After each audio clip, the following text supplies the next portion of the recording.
নাগপুর যেটা বললো আমি প্রথমেই ডিসএগ্রি করছি।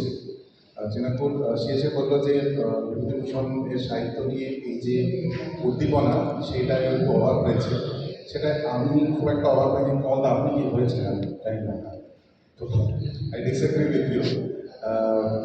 তো স্ট্রিট কথায় আসি, কারণ কমলদাই এখানে বলবেন, আমি শুনবো আপনাদের মতনই। কমলদা,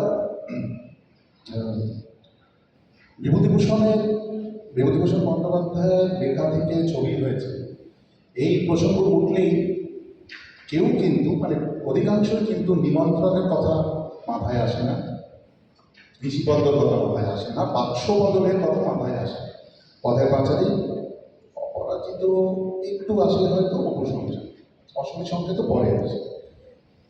এদিকে নিমন্ত্রণ আমি যদি পপুলারিটির দিক দিয়ে দেখি তাহলে ন্যাশনাল অ্যাওয়ার্ড ঋষিপদ্মর তো কথাই নেই। বাক্সবদল আমার মতে অপূর্ব একটি ছবি।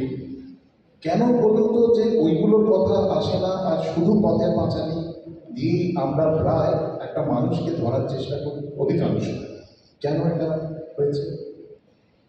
নমস্কার, শুভ সন্ধ্যা। প্রথমেই মার্জনা চেয়ে দিচ্ছি যে একটু দেরি হয়ে গেল, ক্ষমা করবে। প্রথম কথা বলে তুমিও একটা নাম বাদ দিলে, সেটা হচ্ছে অবশ্যই ছেলে পড়েছে। হ্যাঁ, তার কারণ হচ্ছে যে এগুলো সবকটাই অত্যন্ত জনপ্রিয় ছবি হয়ে উঠেছে। কেন হয়ে উঠলো তার কারণটা আমার মনে হয় যে মাটির সঙ্গে সরাসরি এতটা যোগাযোগ, এবং বাঙালি একটা কথা মানতেই হবে, আমরা কিন্তু সাহিত্য নির্ভর জাতি। আমাদের কাছে সাহিত্যের আলাদা গুরুত্ব রয়েছে, এবং তুমি যদি ভালোভাবে ভেবে দেখো তাহলে আমাদের যত চলচ্চিত্র হয়েছে, আমি বিশেষ করে সত্যজিৎ রায়ের কথাই আগে বলছি। সত্যজিৎ রায়েরও যে চলচ্চিত্র নির্মাণ হয়েছে তাতে যে মৌলিক চিত্রনাট্য, গল্প নেই এমন চিত্রনাট্য উনি লিখছেন, সে সংখ্যা কিন্তু খুব কম। কাঞ্চনজঙ্ঘা ওনার নিজের গল্পের উপর লেখা, আমি আর বলছি না, কারণ সেটাও সেই প্রথমে সাহিত্য, তারপর পরে আনন্দ, শাখা প্রশাখা। এর বাইরে বাকি প্রতিটি চলচ্চিত্রেই কিন্তু একটা গল্প থেকে নেওয়া হয়েছে। আমাদের আগের যে প্রজন্মের যারা চলচ্চিত্রকার, দীর্ঘকাল ধরে যে সময়টাকে তথাকথিত গোল্ডেন পিরিয়ড বলা হয় বাংলা ছবি, বেশিরভাগ ছবি কিন্তু সাহিত্য নিয়ে, একদম মৌলিক স্ক্রিপ্ট নিয়ে শুরু হয়েছে, মৌলিক স্ক্রিপ্ট নিয়ে শুরু হয়েছে তা না। তার কারণ আমরা সাহিত্য করতে ভালোবাসি, আর অদ্ভুতভাবে মাধ্যম পরিবর্তন হলে, সেটা বই থেকে পিডিএফ ফরম্যাটে এলে বা পিডিএফ থেকে কিন্ডলে এলে, কন্টেন্ট ওয়াইজ বাঙালি কিন্তু এখনো পড়তে ভালোবাসে। সেটা হয়তো এই কারণেই, কারণ হচ্ছে যে আমাদের এখানে কলোনিয়াল যে হ্যাঙ্গওভারটা রয়েছে সেটা তো ব্রিটিশ কলোনিয়াল হ্যাঙ্গওভার, এটা ফ্রেঞ্চ বা ইটালিয়ান কলোনিয়াল হ্যাঙ্গওভার নয়। বলে হয়তো বা জার্মান কলোনিয়াল নয়, কারণ এই কারণে বলছি, তাহলে বলে হয়তো ওয়েস্টার্ন ক্লাসিক্যাল মিউজিকের অনেক বেশি গুরুত্ব থাকতো, বা অনেক বেশি পেইন্টিং নির্ভর হতো, সেটা কিন্তু কম। তার থেকে বেশি সাহিত্য নির্ভর, কারণ আমরা ব্রিটিশ করেছি, আর ব্রিটিশ সাহিত্য তো আমরা জানি প্রত্যেকেই যে অত্যন্ত। তো সেই জায়গা থেকে যে কোনো বই যদি লেখা হয়, সেই বই থেকে যদি চলচ্চিত্রায়ন হয়, তাতে আমরা দেখেছি যে চলচ্চিত্র দেখার আগ্রহটা বাড়ে। এটা একটা। দুই হচ্ছে বিভূতিভূষণ। ছোটবেলায় তখন বিশেষ কিছুই শিখে দিই, বাংলা ক্লাসে আমাদের বাংলা যিনি মাস্টারমশাই ছিলেন, তিনি একটা কথা বলেছেন, সেটা হচ্ছে যে পৃথিবী থেকে নাকি 5টা উপন্যাস লেখা হয়েছে। The golden of the sea যদি একটা হয়, আর ওয়ার অ্যান্ড পিস যদি একটা হয়, দেখে যদি জাম্প স্টপ হয়, তাহলে অবশ্যই দুটি বাংলা। তার মধ্যে মানে উনি বলেছিলেন আর কি, যে একটা হবে নতুন নাচের কথা, আর অবশ্যই একটা হবে আপনার। এই কথাটা বলার পর থেকে আমার মধ্যেও বিভূতিভূষণের প্রতি যে মানে পড়ার আগ্রহটা, সেই আগ্রহটা বাড়তে শুরু করে বা মনে হয় যেন পড়ি। তো সেই জায়গা থেকে দাঁড়িয়ে যেটা আমার নিজের অভিজ্ঞতা আমি বলতে পারি, আমি এবং আমার বন্ধু বান্ধবদের সবাইকে দেখেছি যে কয়েকটা বিভূতিভূষণের লেখা, যেমন ধরা যাক কীর্তন কিংবা ধরা যাক গৌরী, এইরকম কয়েকটা, আর মেঘমল্লাদের যে ছোট ছোট গল্পগুলো রয়েছে সেইগুলো বাদ দিয়ে মূল যে উপন্যাসগুলো রয়েছে সেই প্রত্যেকটা উপন্যাস বাঙালির অত্যন্ত প্রিয় এবং সবাই পড়েছে। অরণ্যকের কথা ছেড়ে দিচ্ছি বা এর কথা ছেড়ে দিচ্ছি, পথে পাঁচালী মানে সে আমার মাটি নদীর আমি পড়ে থাকুক, মানে সেই ফর্মে পড়ুক বা পথে পাঁচালী পড়ুক, পড়েছে। আদর্শ হিন্দু হোটেল সবাই পড়েছে, ইচ্ছামতি সবাই পড়েছেন, এবং পরবর্তীকালে অবশ্যই অসীম সৎকের, যদিও ছবিটা আমি আগে দেখেছি পরে পড়েছি। তো এই মানে বেশ কতগুলো উপন্যাস কিন্তু নামকরা উপন্যাস সবাই পড়েছে। তো তার ফলে প্রত্যেকেই চেয়েছিলেন যে সেইটা চিত্রায়িত হোক। এবার চিত্রায়নের সময় অবশ্যই সেটা তো ফিল্মের ডেভেলপমেন্ট করে হবে, এবং কিছুটা সাহিত্যের গুণ সেখানে রাখতে হবে। বিভূতিভূষণের সাহিত্যকে ছবি করে তোলার কতগুলো সুবিধে আছে। এই সুবিধাটা হয়তো একটু আমার মনে হয় একটু পরিষ্কার করে বলা দরকার। একটা ছবি যখন তৈরি হচ্ছে তখন তার দুটি ধারায় তার থেকে নিশ্চিত যে রস, সেই রস মানুষের মধ্যে আসছে, একটা তার কোনোটেটিভ মিনিং আর একটা ডিনোটেটিভ। ডিনোটেটিভ যেটা হচ্ছে সেটা হচ্ছে একটু স্থূল, অর্থাৎ এই ঘটনা ঘটেছে, সুতরাং তুমি বলছো যে এই ঘটনা ঘটতে চলেছে বা এটাই ট্রেন্ড। কোনোটেটিভ মিনিংটা জায়গাটা খুব শৈল্পিক, সেই জায়গা থেকে লিরিসিজম আসে। অর্থাৎ ধরা যাক যে সেখানে কতগুলো বিষয় চলচ্চিত্রকার তারা ব্যবহার করে, তার মধ্যে এই সিমিলি মেটাফর, এই দুটো ভীষণ ইম্পর্টেন্ট একটা জিনিস। সিমিলি মেটাফরের ক্ষেত্রে আবার আসছে যে সিমিলিটা কিভাবে হচ্ছে আইকন, ইন্ডেক্স এবং সিম্বল। মানে খুব সহজ কথায় আমি একটা জিনিস মানে উদাহরণস্বরূপ বললে বোঝা যাবে আর কি। সেটা হচ্ছে যে একটা বাড়িতে ঢুকলাম, কোনো বক্তব্য ছাড়া, কোনো লেখা সংলাপ ছাড়া সেই বাড়িটার চারপাশটা দেখে আমি বুঝতে পারলাম যে this iconizes this kind of a society or this kind of a geography or history or anthropological structure বা তার ইকোনমিক যে স্টেটাস রয়েছে সেই সমস্তটা আমি ওখান থেকে দেখতে পাচ্ছি, বুঝে গেলাম, আমি আর কথা বলতে পারি। ইন্ডেক্সের ক্ষেত্রে বিষয়টা আরো ইন্টারেস্টিং। সেটা হচ্ছে যে একজন মানুষের বা একটি চরিত্রের ইন্ডেক্সিক্যাল যে স্টেটাস, সেই ইন্ডেক্সিক্যাল স্টেটাসটা কোথা থেকে তৈরি হচ্ছে। তার হাতে একটা আইফোন আছে কিংবা ঘড়িটা হয়তো রয়েছে অত্যন্ত দামি, একটা র্যাডো রয়েছে। সুতরাং ওই র্যাডোটা দেখালে সেই মানুষটা সম্বন্ধে এমন অনেক কথা বলে দেওয়া গেল যেটা একটা আর্টিকেলে লেখা যায়।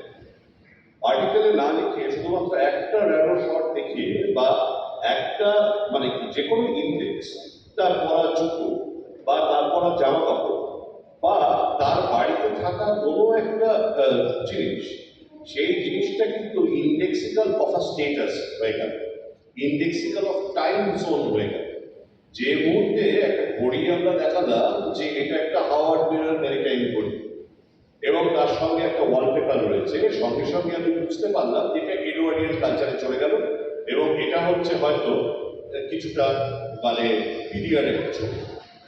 কিন্তু সেখানেই যদি আমি তার বদলে একটা আধুনিক যুগের ডিজিটাল ওয়াচ বা ডিজিটাল ক্লক দেখায় যেটা ঝুলছে দেওয়ালে, সঙ্গে সঙ্গে আমি বুঝতে পারলাম যে টাইম ফ্রেমটা আমি কি আছে। আমি কিন্তু কোনো কথা বলতে চাইছি না, জাস্ট ছবি দিয়ে বলতে চাইছি। মজা হচ্ছে যে বিভূতিভূষণের লেখায় এই প্রত্যেকটা জিনিস পাওয়া যায়। যে মুহূর্তে উনি একটা জায়গার বর্ণনা দিচ্ছে, আমি একটা খুব সহজ উদাহরণ দিতে পারি, আমাদের সকলের করছে আধুনিক সভ্যতা ধেয়ে আসছে, অপু দুর্গা ছুটে যাচ্ছে, এটা একটা আবার বলবো সেই আইকনিক শট। আচ্ছা, আমরা দেখছি ট্রেন আসছে, ছোটবেলা থেকে আমরা ট্রেন দেখছি, আমাদের কাছে এটা নতুন কোনো বিষয় নয়।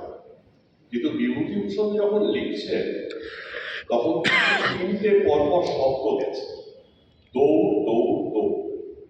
অর্থাৎ দুর্গা এবং অপু যখন ছুটে যাচ্ছে রেলের রাস্তা দেখবে বলে, তাদের কাছে একদম নতুন এই এক্সপিরিয়েন্স কোনোদিন তারা ভাবতেই পারে।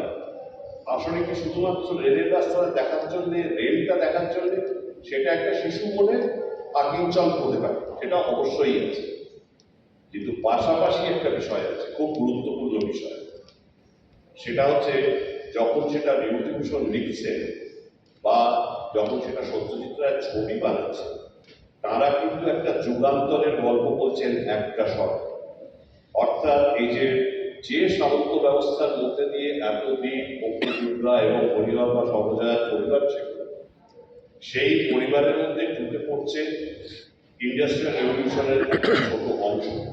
এবং আমরা বুঝতে পারছি যে সময়টা রূপান্তরিত হচ্ছে যখন শেষ পর্যন্ত হরিহর সর্বজয়াকে ভিটে মাটি ছাড়তে।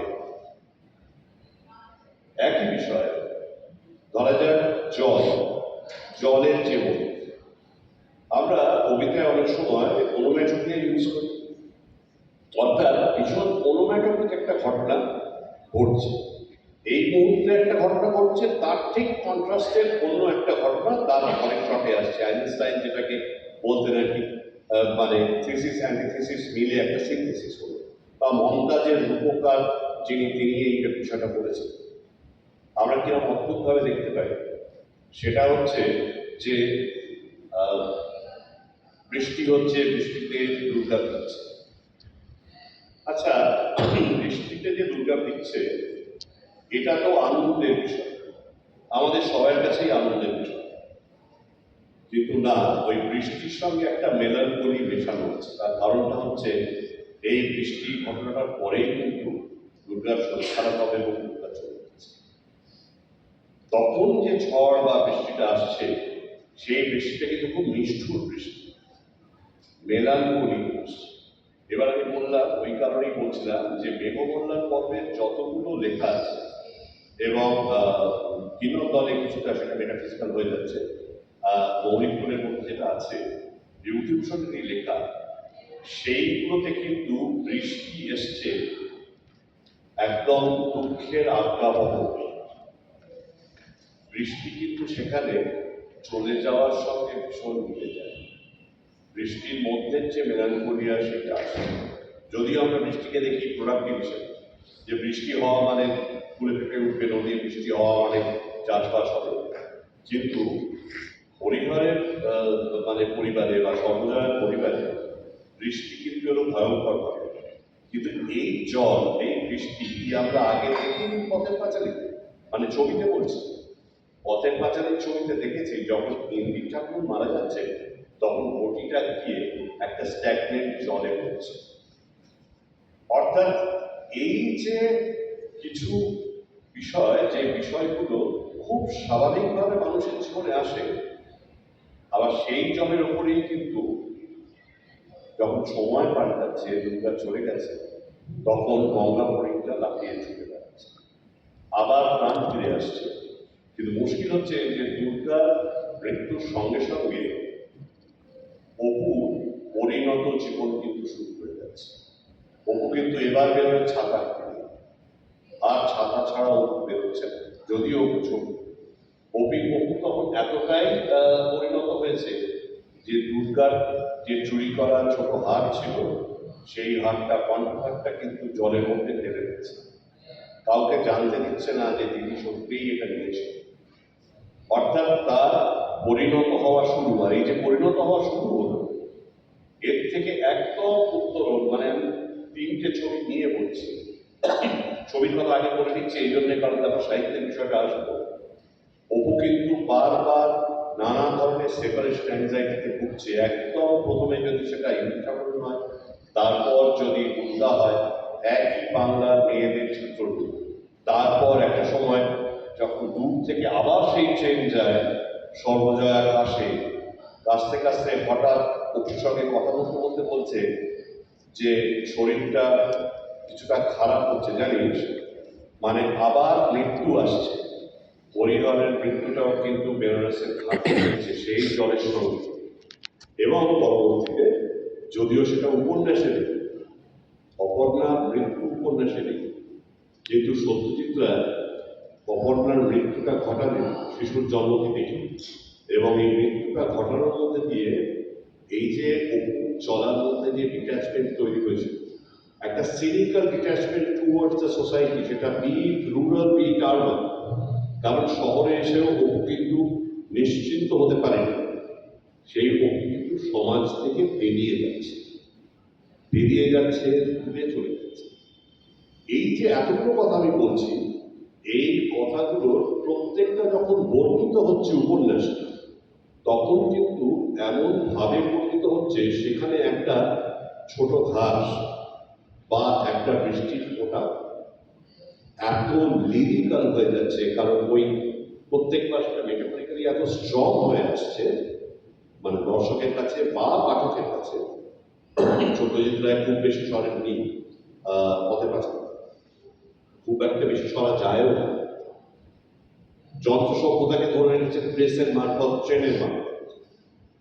আর সর্বজয়ের একাকিত্ব, মানে যখন আবার ওরা ফিরে আসে, মানে সর্বজয়া একা থেকে যায় গ্রামে, তখন নতুন জীবনের সন্ধানে, তখন কিন্তু এই যে প্রত্যেকটা ডিটেল, নেচারের প্রত্যেকটা ডিটেল এত স্পষ্ট, সেই কারণেই কিন্তু। কিন্তু আপনি কি মনে করছেন যে এই যে আপনি প্রত্যেকটা ধরে ধরে বললেন, এই প্রেশার পয়েন্ট যদি আমি বলি, এইগুলো প্লেইং দ্য ডেভিলস অ্যাডভোকেট, অধিকাংশ বাঙালি সেইগুলোর জন্যই আকৃষ্ট হয়েছে পথের পাঁচালীর প্রতি? মানে আমি বলছি যে অপরাজিতের আমার পার্সোনালি সবচেয়ে প্রিয় ছবি আমি কথা বলছি।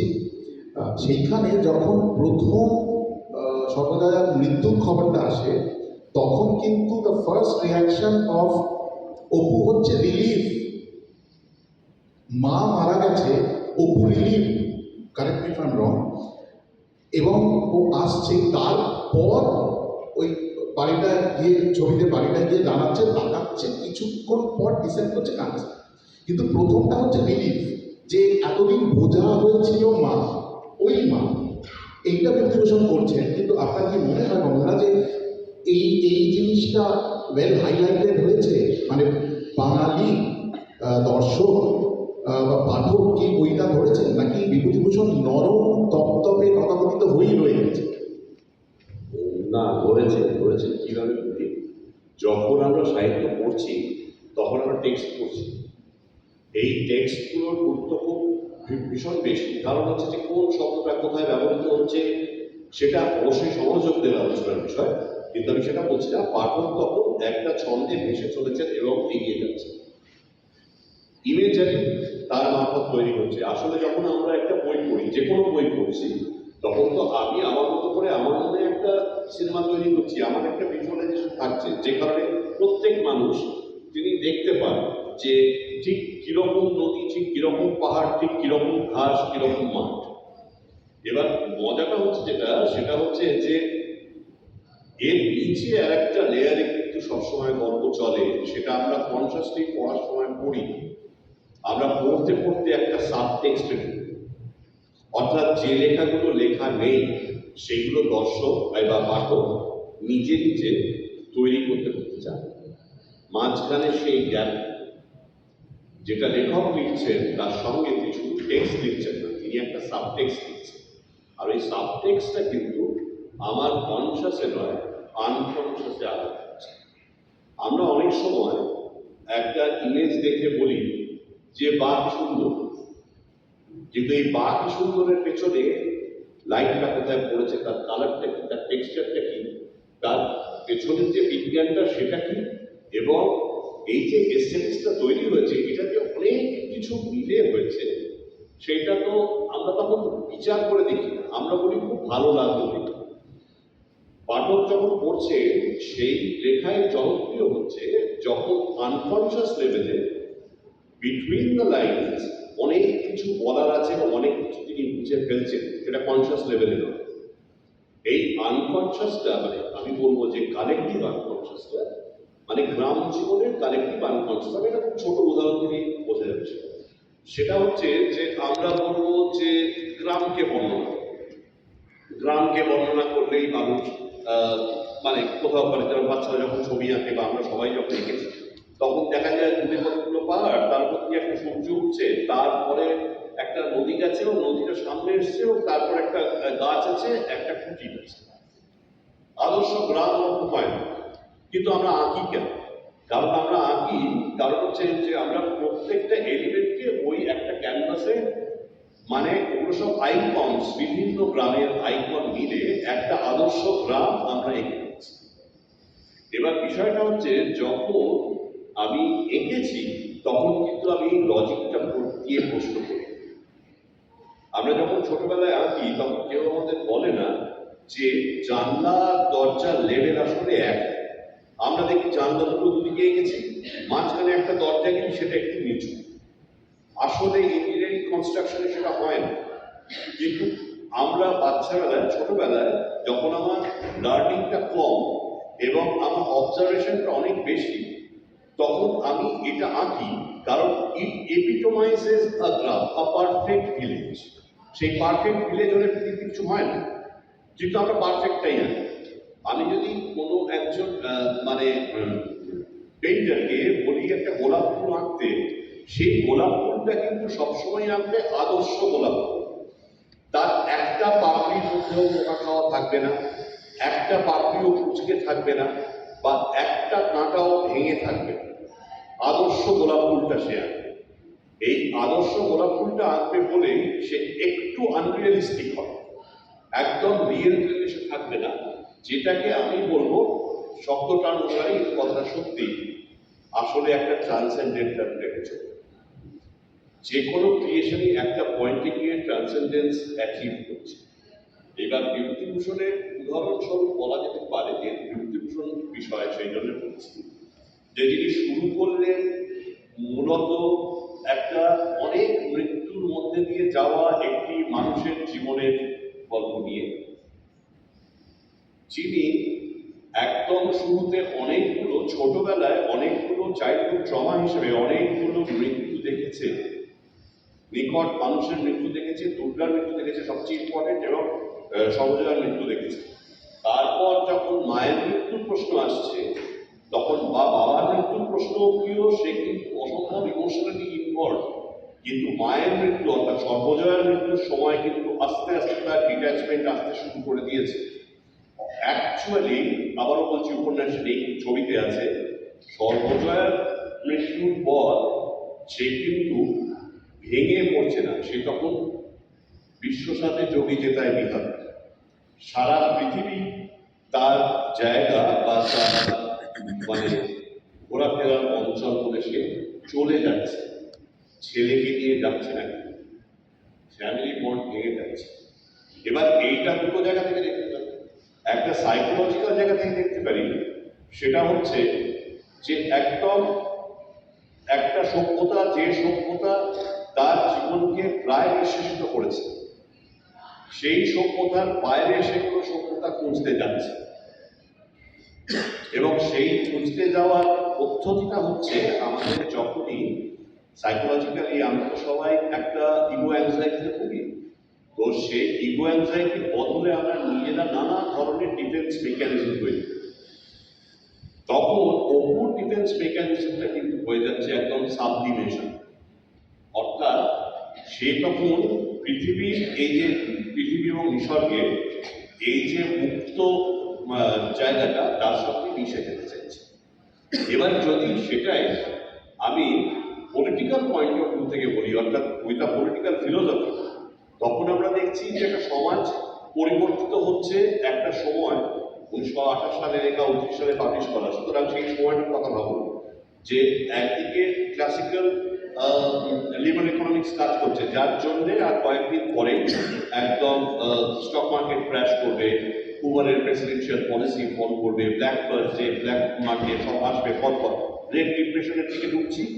ভারতবর্ষে সেই সময় একটা ভয়াবহ শাসন চলছে, সন্ত্রাসের শাসন, তার বিরুদ্ধে ভারতবাসী লড়ছে, এবং আর কিছুদিনের মধ্যেই ভগৎ সিংদের ফাঁসি হবে, তারপর মাস্টারদা ইত্যাদি ঘটতে থাকছে।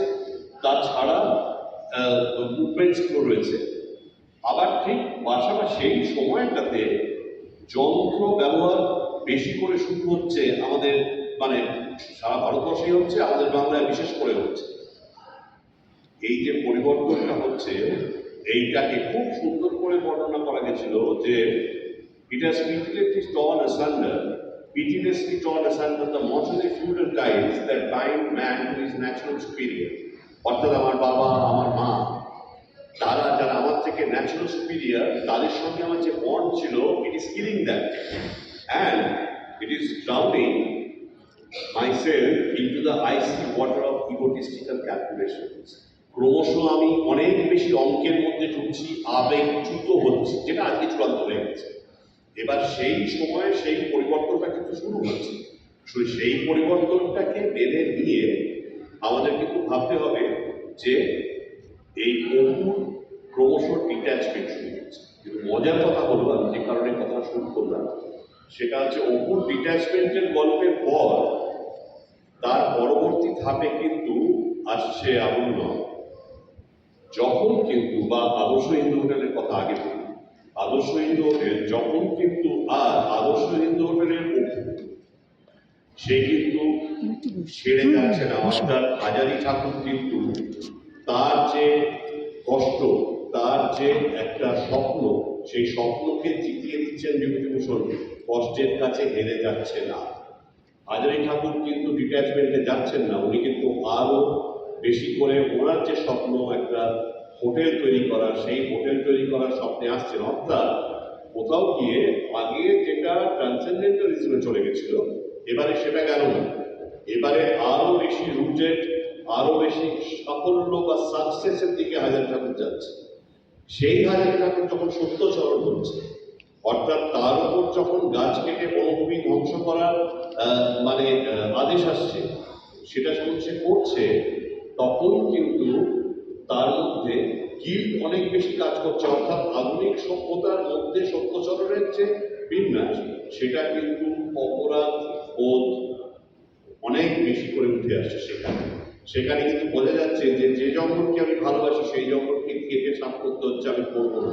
আর তারপর যখন ইচ্ছামতি আসছে, বা যখন এই উপন্যাসটা আসছে, মানে অশরী সংকেত, তখন কিন্তু স্টার রিয়েলিটির মধ্যে ঢুকে যাচ্ছে। অর্থাৎ 343 40 লক্ষ মানুষের প্রাণ গেছে, ভাত দাওয়া ফ্যান দাওয়া করে বাঙালি প্রাণ গেছে।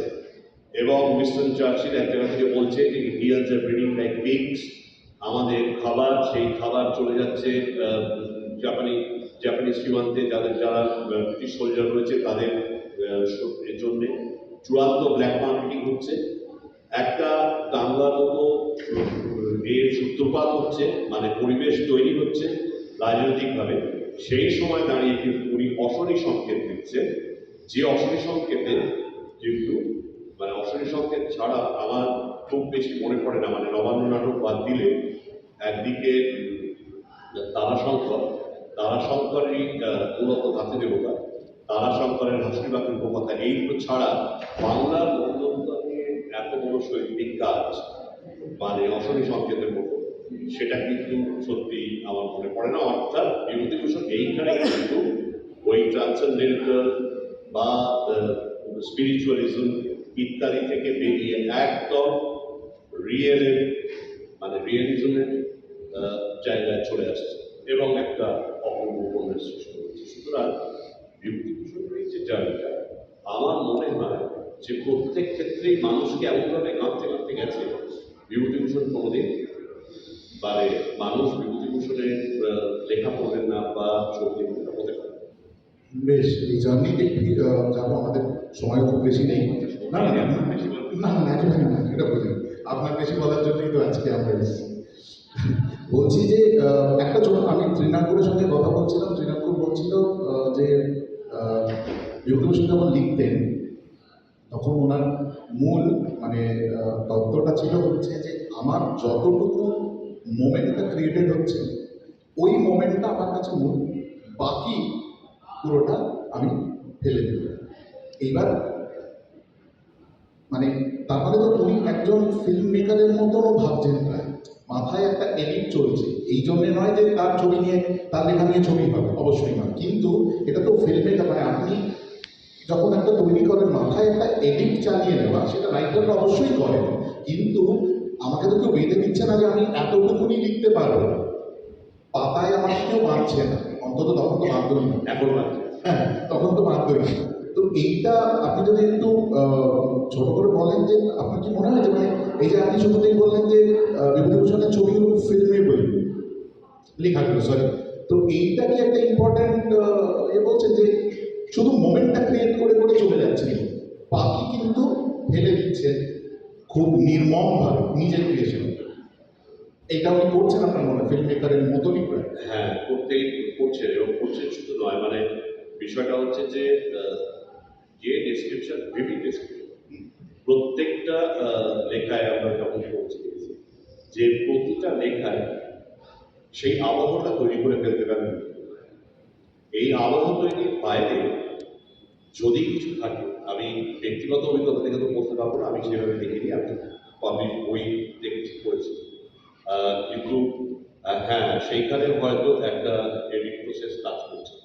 আসলে আমার যেটা মনে হয় সবসময় সব লেখকের ক্ষেত্রেই হয়, সেটা হচ্ছে একদম প্রথম ধাপে মানুষ তো তখন এতে আর এডিট করার জন্য লেখে, তখন লেখাটা একটা নদীর মতো বয়ে যায় খুব জোরে। তারপর বিভিন্ন দিকে তার একটা ট্রেনিং প্রয়োজন হয়, অনেক সময় লেখা কিন্তু আসলে লেখা কিন্তু সাইকোলজি ভাষায় লেখা হচ্ছে আবার একটা ডিফেন্স মেকানিজম লাইক প্রজেকশন। আমার যে ভেতরের যে দ্বন্দ্ব আছে, ভেতরের যে কনফ্লিক্ট আছে, সেই কনফ্লিক্টটা প্রজেক্টেড হচ্ছে বলেই কিন্তু আমি কিছু একটা লিখতে আমার ইচ্ছে করছে, নাহলে আমার লিখে কি হবে। সেই যে কনফ্লিক্টটা বেরোচ্ছে তখন তখন সেটা একদম অজ্ঞানমতো বেরোচ্ছে, তো তার ফলে তার প্রচুর এক্সেস থেকে ইমোশনাল এক্সেস হয়ে যাচ্ছে। এই ইমোশনাল এক্সেসকে আবার দক্ষ লেখক তিনি আবার সেটাকে চেঞ্জ করে একটা শেপে আছে। আমার মনে হয় যে সেটা অবশ্যই ছিল, কিন্তু যে ভিভিড ডেসক্রিপশন আছে এবং তার যে সত্যতা আছে, বিশেষ করে আমার নিজের অভিজ্ঞতা থেকে আমি বলতে পারি, সেটাই আসছে। মানে আমি যা পড়েছি আমি তাই গিয়ে দেখলাম, যিনি ওখানে যাননি তিনি কি করে যান, হ্যাঁ, তো সেটা অস্বাভাবিক। ওই ওই জার্নিটাতে তো আসতে পারে আর কি। তো আপনি যখন চাঁদের পাহাড় তৈরি করলেন সেটা বাণিজ্যিকভাবে সাংঘাতিক সফল হয়েছে। হ্যাঁ, সে হয়েছে। আবার আবার ক্রিটিকও হয়েছে। আমি পার্সোনালি আপনার সঙ্গে মানে আলোচনা করেছি, তাই আমি জানি যে আপনি আপনি সেলফ ক্রিটিকও করেছেন, আপনি করে থাকেন আমি জানি, এক্ষেত্রে করেছেন গুণিত নিয়ে অবশ্যই। তো এইবার আপনি একটা তো বললেন যে যে মানুষটা ওখানে জাননি সে ওই সময় বসে একটা জিনিস তৈরি করলেন যেটা আপনি গিয়ে দেখছেন যে মানে একদম ক্লোজার করে অনেক আছে।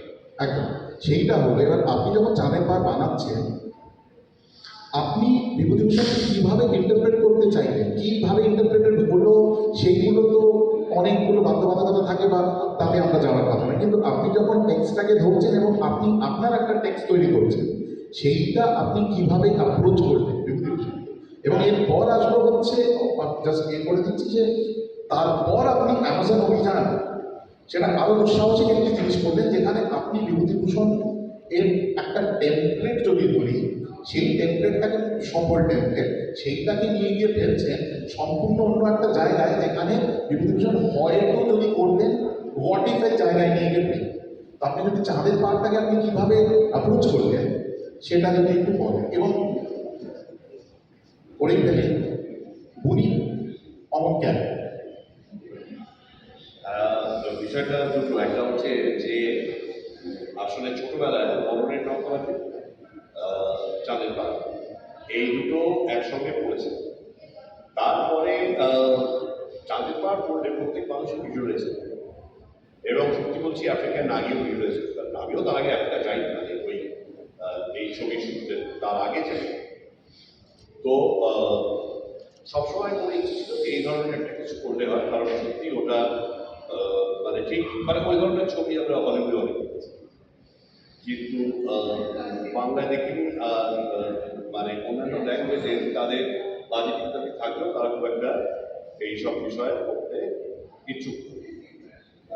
তো সেই কারণে একটা করার ইচ্ছে হয়েছিল, কিন্তু একটা বিপদে পড়ে গেল। সেটা হচ্ছে যে চাঁদের পাহাড় আপনাদের সাথে দেখলে একটা ছোট মনে করবে, আসলে কিন্তু গোটাটা যদি তৈরি করতে হয় তাহলে ঘন্টা চালিক লাগে, এবং যদি বর্ণনা মেনে তৈরি করতে হয়, বা সেটা আবার ফিল্মের একটা গণ্ডগোল, সেটা হচ্ছে যে ওই সময়ের মধ্যে শেষ করতে হবে, না হলে হবে না। দীর্ঘ ফিল্ম করার সাহস বা আমাদের কোনো অধিকার দেয় না, বিদেশে দেয় আয়োজন করে, তো আমাদের এখানে সেটা হয় না। তো তার ফলে একটা ওই ছোট আধারের মধ্যে এটাকে বাঁধতে হবে। মুশকিল যেটা হয়েছিল সেটা হচ্ছে সেটা একটা। দ্বিতীয় কথা, একটা বিষয় মাথায় রাখতে হবে, ফিল্ম এবং সাহিত্য, চলচ্চিত্র এবং সাহিত্যের মধ্যে একটা বিস্তর তফাৎ এই ঘটনায় আছে। সেটা হচ্ছে আমি 3 নম্বর অধ্যায়ে 4 নম্বর প্যারাগ্রাফের 5 নম্বর লাইনটা ভুলে গেছি, রেফার করেছি, আমি পাতা উঠে দেখে নেব। ফিল্মের মুশকিলটা হচ্ছে আমি ভুলে গেলাম তো ভুলে গেলাম, মিস করে গেলাম তো করে গেলাম, আর একটা ছবিটা দেখলে হয়তো রিলেট করতে পারবো। যদি আমি নিজের বাড়িতে বসে দেখার কথা বলছি না, সেখানে হয়তো রিওয়াইন্ড করে দেখা যায়, বা একটু টেনে নিয়ে এসে ব্রাউজ করে আগে কি করেছিল আরেকবার মনে করে নিয়ে এগিয়ে যাওয়া যায়, কিন্তু থিয়েটারের মধ্যে ফিল্ম দেখলে এটা করা যায়। সুতরাং এইখানে একটা গোলমাল আছে, মানে কোথাও কোথাও সাহিত্যের এমন রেফারেন্স থেকে যায়। ধরা যাক এই মুহূর্তে যদি আমি জিজ্ঞেস করি যে ফিটজেরাল্ড কে, এই ফিটজেরাল্ড কে বললে হয় এক্ষুনি আমাকে চাঁদের পাহাড়ের পাতাগুলো ওঠাতে হবে যে ভদ্র কে ছিলেন। আর আরেকটা বিষয় আছে যে রোডেশিয়া কি, অর্থাৎ আমি রোডেশিয়া বলে দিলাম, কিন্তু রোডেশিয়া যে আজকের দিনে ভাগ হয়ে জাম্বিয়া জিম্বাবুয়ে হয়েছে, এইটা জানার জন্য আমার আবার পাতা উঠাতে হবে, বা আমাকে ব্রাউজ করতে হবে। ফিল্ম সেই সুযোগ দেয় না চলাকালীন, সেটা একটা অন্য এক্সপিরিয়েন্স। যেহেতু সেইটা অন্য এক্সপিরিয়েন্স হিসেবে আসে, তখন কি হয়, অনেক আনম্যাপড আনটাচ জায়গা থেকে একরকম। দুই, এটা প্রোডাকশন মধ্যে দেখতে পাচ্ছি, এই যে শঙ্করের একটা স্টেশন, এইটা ফুটিয়ে তোলার জন্য একটা দৈর্ঘ্য চাই, একটা সময় চাই। যতটা সময় সে একা এবং সে ভীত, সে সন্ত্রস্ত, চতুর্দিকে সাভানা রাস্তায় নিতে, তো সেই জায়গাটা তৈরি করার জন্য আমাদের কতটা স্বাধীনতা থাকে না। স্বাধীনতা থাকে না মানে আমি কি বলতে চাইছি, আমি বলতে চাইছি তাহলে শুটিংয়ের যে মানে সময়, সেটা অনেক বেশি হতে হয়। আর শৈল্পিক স্বাধীনতাও কি থাকে? না, থাকবে না তো, কারণ 40-50 দিনে ছবিটা শুট করা হয়েছে। 50 দিনে 50 দিনে একটা ছবি, আমাদের এখানে বাংলায় বিরাট ব্যাপার, 50 দিনে একটা ছবি শুট হয়েছে। এখন তো 11 দিন করে তারপর এখন তো 17 দেয়, কিন্তু সেটা তো গেল 50 দিন। আর এইরকমই ছবি, কিন্তু এটা সিম্পল লাভ স্টোরি, ওই সাভানা গ্রাসল্যান্ডে ধরা যাক শুটিং হচ্ছে, ধরা যাক আমি উদাহরণস্বরূপ বলতে পারি ঘুম 2, সেটা শুটিং এর দিন 140। 140 দিন ধরে যে বিষয়টা ফুটিয়ে তোলা সম্ভব, যে আলোটা পাওয়া সম্ভব, সেটা 50 দিনে পাওয়া সম্ভব, আর এখন তো নয়।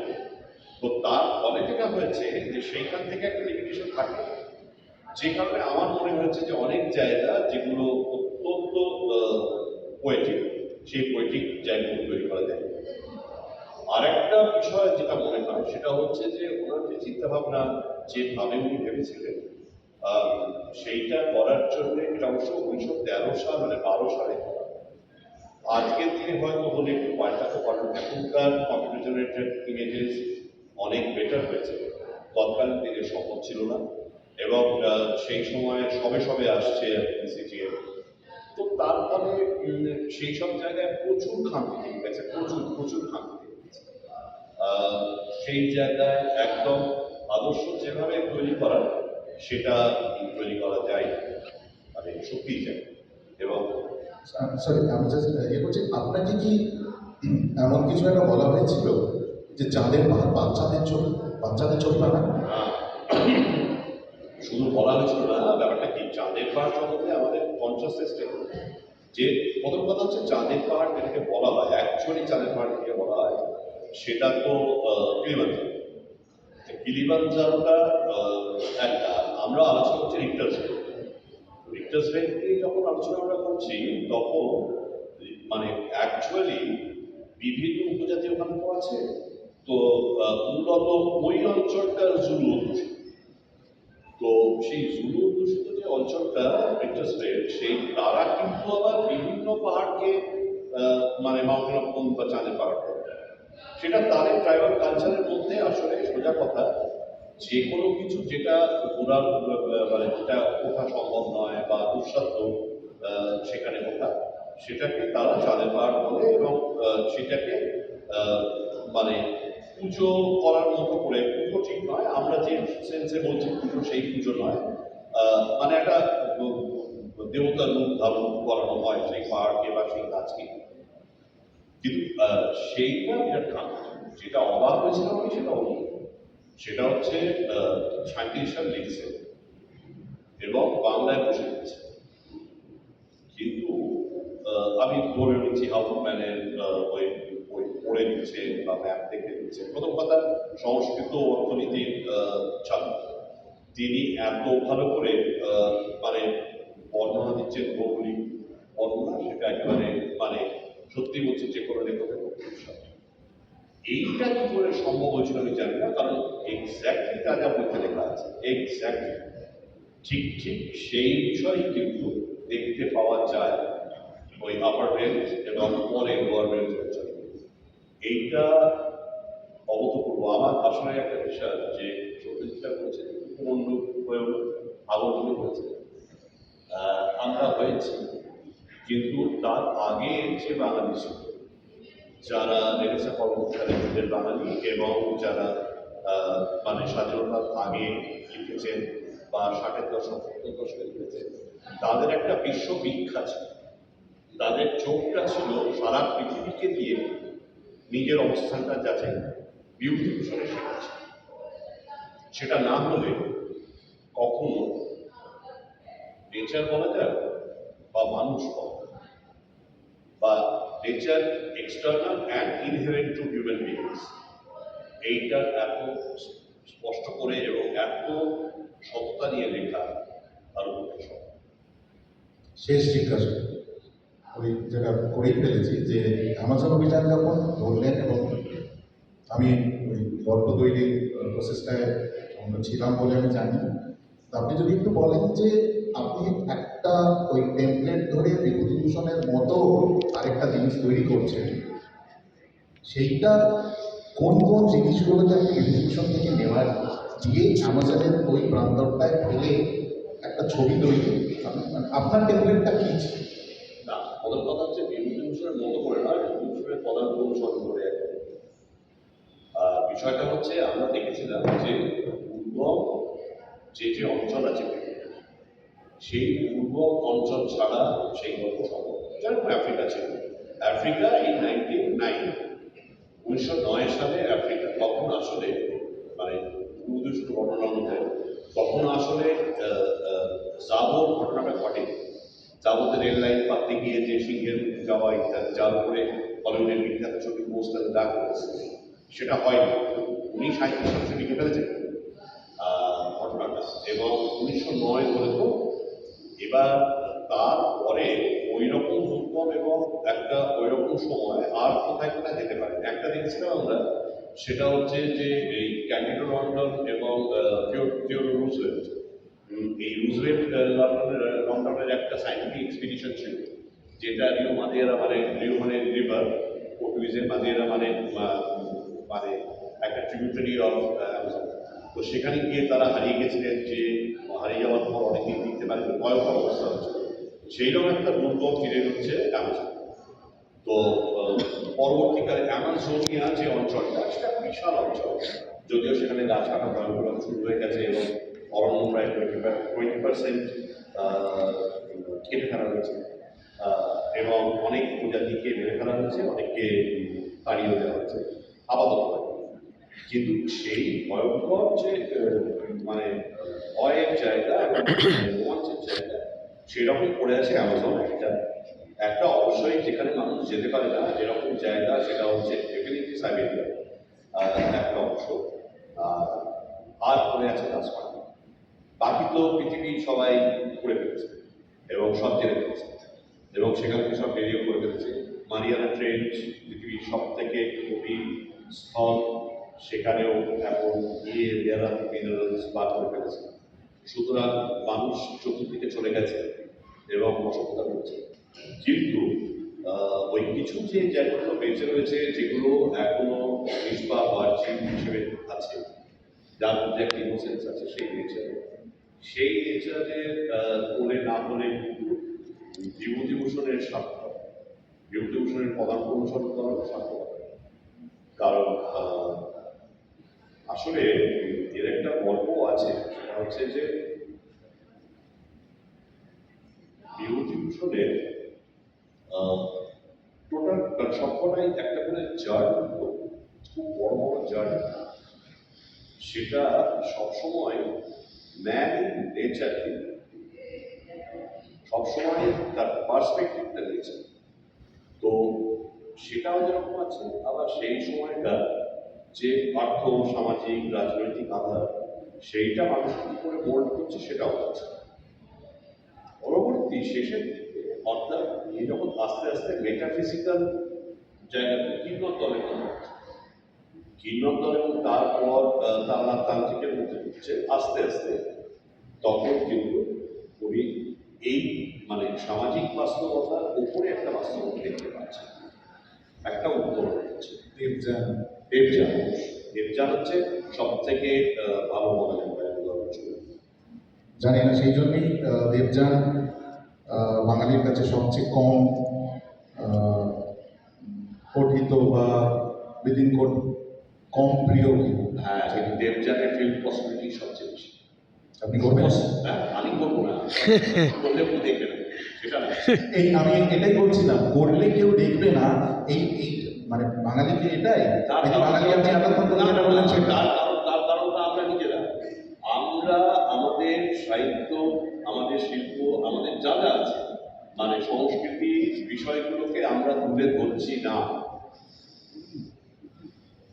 আপনি তো দেবযান করবেন না বলছেন না, কারণ দেখবেন না না। না, আমি বলছি কারণ হচ্ছে যে মানুষ তো তার আগে তাকে কি হয়েছে ব্যাপারটা হচ্ছে এখন সারা পৃথিবীটা হাতের মুঠোর মধ্যে ফোনের মধ্যে চলে এসেছে, সে সব কিছুই আজকে দেখে ফেলছে।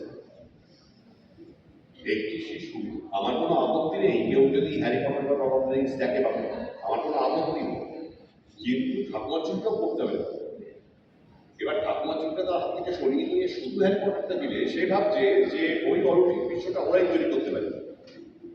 আমি যদি পুরো আমলাটা না দিই আর আমি যদি খাবার লেখাটা দিই, তাহলে মুশকিলটা হচ্ছে যে এটা তো অভিভাবকদের ভাবতে হবে, স্কুলকে ভাবতে হবে যে আমাদের কালচারের মধ্যে যেগুলো গড়বে, দিনাজপুর ভালো বলতে পারবেন। আমি শুনেছি এটা, আমি আমার কাছে এরকম এর তথ্য কিছু নেই যে অনেকবার রেকমেন্ডেশন ছিল নোবেল প্রাইজের,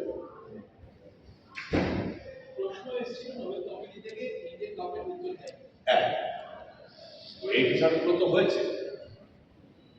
তো সেই জন্য আমরা যদি আত্মবিশ্রুত হই তাহলে দেখবে না। কিন্তু আমি আবারও বলছি, যদি আত্মবিশ্রুত না হয়ে কাজটা করা যায়, যেরকম এখানে করেছে এটা খুব ভালো লাগছে, সেটা না হলে তো আমাদের পরের প্রজন্ম বা আমাদের প্রজন্মের অনেক অংশের মানুষ জানবেন না, এটা জানানো কথা। বেশ, থ্যাংক ইউ মমতা। একটাই আশা রইল যে দেবযান হোক বা অন্য যে কোনো জানি আপনি জন্য বিভূতিভূষণে আরেকবার দেখুন। থ্যাংক ইউ সবাইকে। এবার অন্য মানে মিটিং শুরু হবে। তো শেষ করছি। থ্যাংক ইউ, ধন্যবাদ।